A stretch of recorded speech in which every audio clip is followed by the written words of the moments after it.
Hostel నుంచి ఇంటికి రాగానే వాడు ఫస్ట్ అడిగింది, అక్క ఏదన్నా బిర్యానీ చేసి పెట్టొచ్చు కదా అని అడిగాడు. అంత ప్రేమతో అడిగేసరికి నేను చేసి పెట్టకుండా ఉంటానా? కాకపోతే బిర్యానీ కాదు, సింపుల్గా ఇలా మీల్ మేకర్ పులావ్ చేశాను. ప్రాసెస్ ఏంటంటే, ఫస్ట్ ఆయిల్ కానీ గీ కానీ వేసుకోండి ప్యాన్లో. ఉల్లిగడ్డలు, పచ్చిమిర్చి అండ్ అల్లం వెల్లుల్లి పేస్ట్ వేసుకోండి. హోల్ గరం మసాలా అయితే షూర్గా వేసుకోండి. అండ్ ఇవి టమాటాలు అన్నమాట. ఇవి కొంచెం మగ్గినాక ఇలా నేను మీల్ మేకర్ వేసుకుంటున్నాను. ఇవి నేను వాటర్లో నానబెట్టుకున్నాను.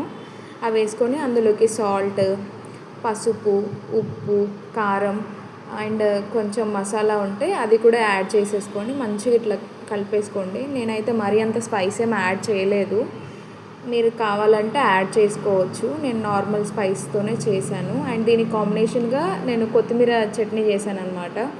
అది అమ్మ చేసింది, చాలా బాగుంది దీనికి కాంబినేషన్. అది కూడా ఉంది వీడియో చూడండి.